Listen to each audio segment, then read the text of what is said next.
이제 판사, 이제 우리보다도 직접 판사를 해보시고 그다음에 이제 본인이 변호사를 하시는 분들은 판사색이나 검사색을 더 잘 알겠죠.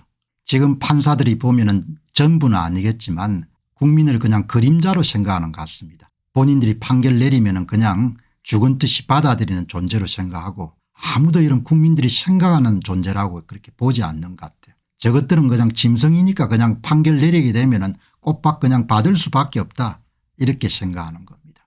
여기에 신평 변호사가 쓰신 글을 한번 보시게 되면은 현재 사법부의 상황을 우리가 정확하게 이해하는 데 좀 도움이 되는 거죠. 판사의 오만방자함.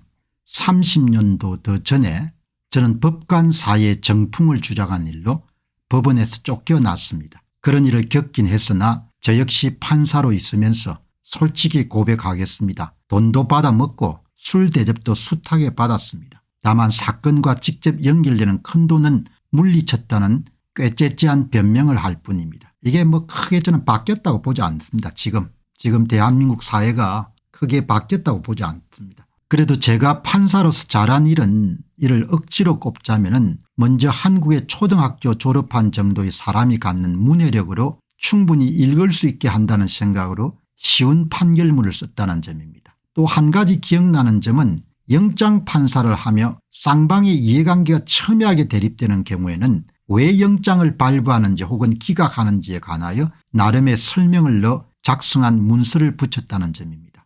30년이 훌쩍 지난 지금 현직 대통령을 구속하는 영장을 발부하면서 더욱이 국내외적으로 엄청난 관심을 끄는 사건이고 수십 수백만 수천만 명의 대중이 영장 발부를 지켜보는 상황인데도 영장을 발부하는 말로 판사는 증거인멸의 우려가 있다는 하나만한 한마디만 달랑 붙였습니다. 일국의 대통령을 구속하는데 증거인멸의 우려가 있기 때문에 구속한다. 그 외에는 말이 없는 겁니다. 그러니까 보통 시민들이 이렇게 형사소송에 관련되게 되면 완전히 개돼지 취급을 받을 수밖에 없는 거예요.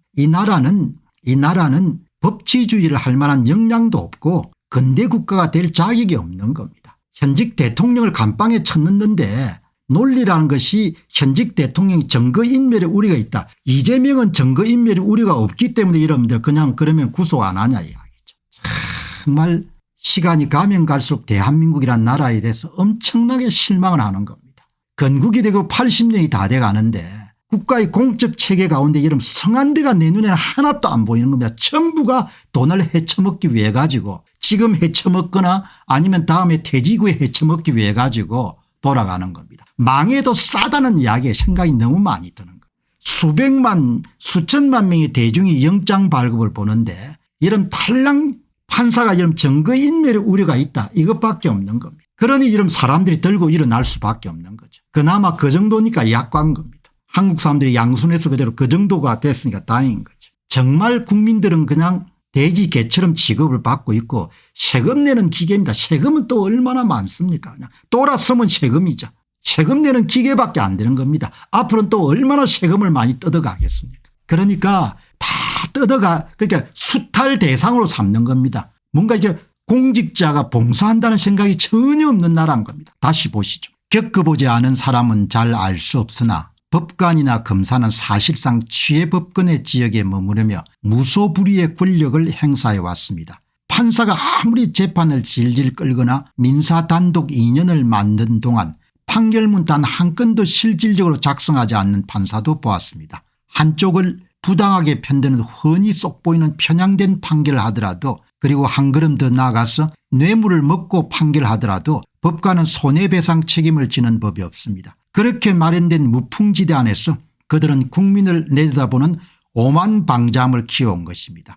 윤 대통령에 대한 구속영장 발부를 한 차은경 판사는 30년도 더 전에 제가 판사를 하며 세운 직무상의 준칙 따위도 고려하지 않은 채 임의로 영장 업무를 처리했습니다. 10년이면 강산도 변한다는데 30년이 넘게 세월이 흘렀음에도 불구하고 법원은 여전히 국민 위에 군림하는 자세를 유지하고 있습니다. 안타깝기 짝이 없습니다. 이런 이야기를 여러분들 신평 변호사가 하는 겁니다. 정말 제가 볼 때는 여러분 어마어마하게 큰 사건이지 않습니까? 현직 대통령을 내란 수괴 직권 남용 말이 안 되는 제목을 붙여가지고 그걸 구속을 시켜서 수위를 입혀가지고 그다음에 여러분들 탄핵 재판을 그냥 그대로 요식행위로 만들기 위해 가지고 이런 나라에 대해서 무슨 이런 정이 들겠습니까? 이런 민족에 대해서 어떻게 애정이 생기겠습니까? 완전히 그냥 미개한 그냥 조선인들이라는 생각이 들어오는 거죠.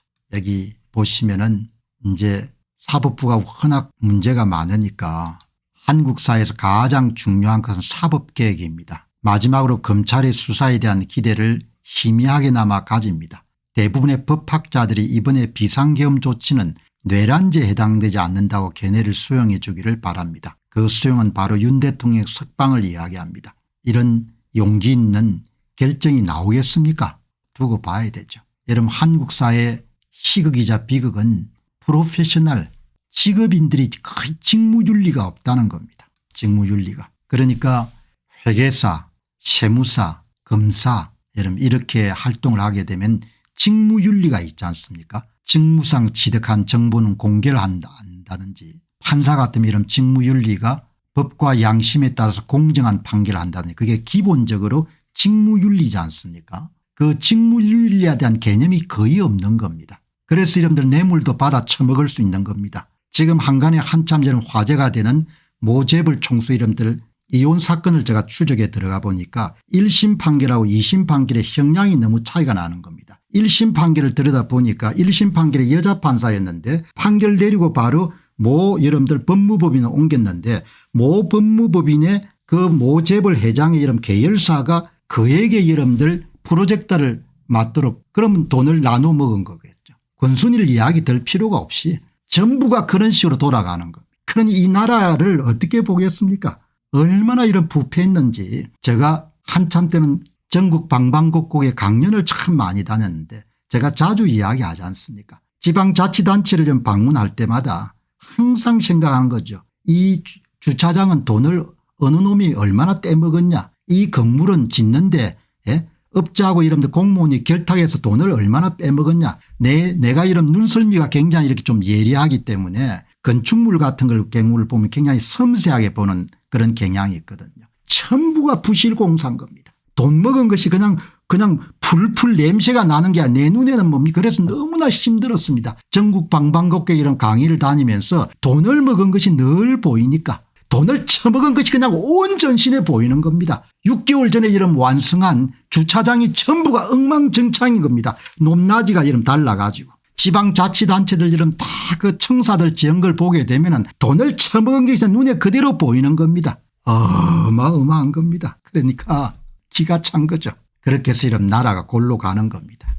뭐 따로 골로 가는 게 아니고 여기 보니까 이렇게 이제 심평 변호사 글을 쓰게 되면 좀 질문도 제대로 해야 될 거 아닙니까? 이렇게 좋은 글을 썼는데 이 글 보시기 바랍니다. 윤석열이 다시 대통령 노릇을 할 수 있으라 생각합니까? 이런 질문을 왜 하냐 이야기죠. 신평 변호사가 이야기하는 것은 기본적으로 법원이 적법한 절차와 법에 따라서 모든 것을 진행해야 된다는 그런 이야기를 했는데 이 브라이언 파악이라는 사람이 묻는 거 보시기 바랍니다. 그러니까 조선인 내가 어마어마하게 된 저 수준인 겁니다. 이런 글을 보고 윤석열이 다시 대통령 노릇을 할 수 있으리라 생각합니까? 물론 지금까지도 김건희가 했겠지만 이따위 이야기를 하는 겁니다.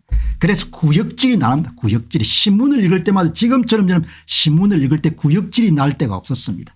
행편없는 나라인 겁니다. 한마디로. 이런 이야기를 하는 겁니다. 신평 변호사가 하는 이야기는 적법한 절차에 따라서 해라. 매사를. 당신들의 이익에 따라서 그렇게 판사들이 판결할 수 있는 법을 해석할 수 있는 권한을 당신 이익에 따라서 그렇게 여러분들 재량권을 발휘하면 안 된다. 그런 개념조차도 조선민족과 함께 없는 겁니다. 직무윤리가 뭔지 직업윤리가 뭔지 이런 개념 자체가 없는 겁니다. 그러니 대한민국에 사업하는 사람들이 얼마나 힘들겠습니까? 직무윤리라는 것이 확장하게 되면은 종업원들의 근로자들의 근로윤리일 거라고요. 신이 성실을 다해서 근무시간 중에 일을 하고 공무원처럼 손을 대지 않고 그런 것이 다 직업윤리지 않습니까? 그런 개념 자체가 아주 나는 희박할 거로 봅니다. 그러니까 대한민국에 사업하는 것이 굉장히 어려울 것 같아요. 그래서 날로 갈수록 뭡니까? 그냥 경쟁력이 떨어질 겁니다.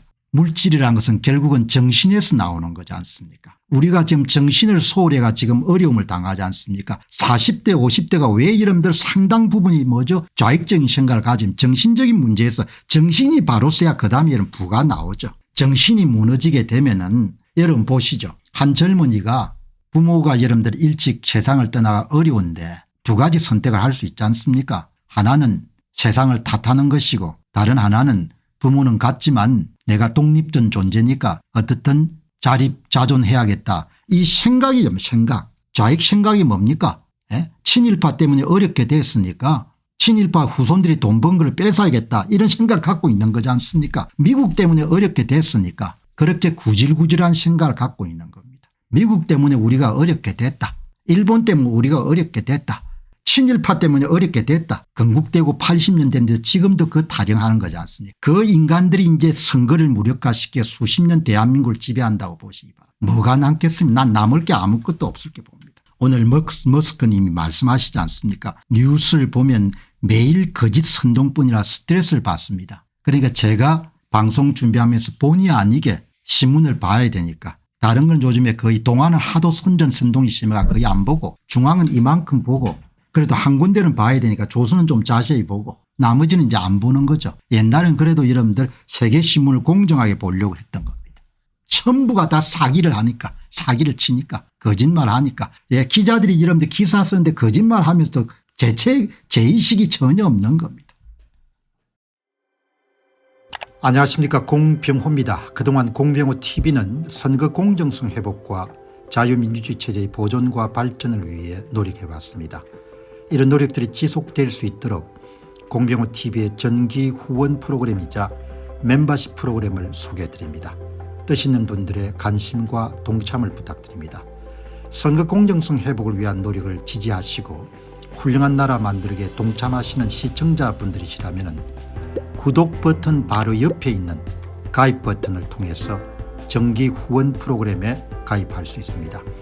가입 버튼을 누르시면 공병호 TV의 후원자가 되시게 됩니다. 여러분의 후원이 선거 공정성 회복을 위한 노력에 힘을 더할 수 있을 뿐만 아니라 자유민주주의 체제의 수호를 그리고 발전을 통해 여러분과 후손들의 삶에 빛과 소금이 될 것입니다. 특히 그동안 공병호 TV는 선거 공정성 회복을 위한 노력 과정에서 채널 성장에 제약이 가해지는 불이익을 감수해왔고 지금도 그런 불이익이 계속되고 있습니다. 그럼에도 불구하고 너무나 중대한 문제이기 때문에 공병호 TV의 노력은 계속될 것입니다. 여러분의 깊은 관심을 부탁드립니다. 감사합니다.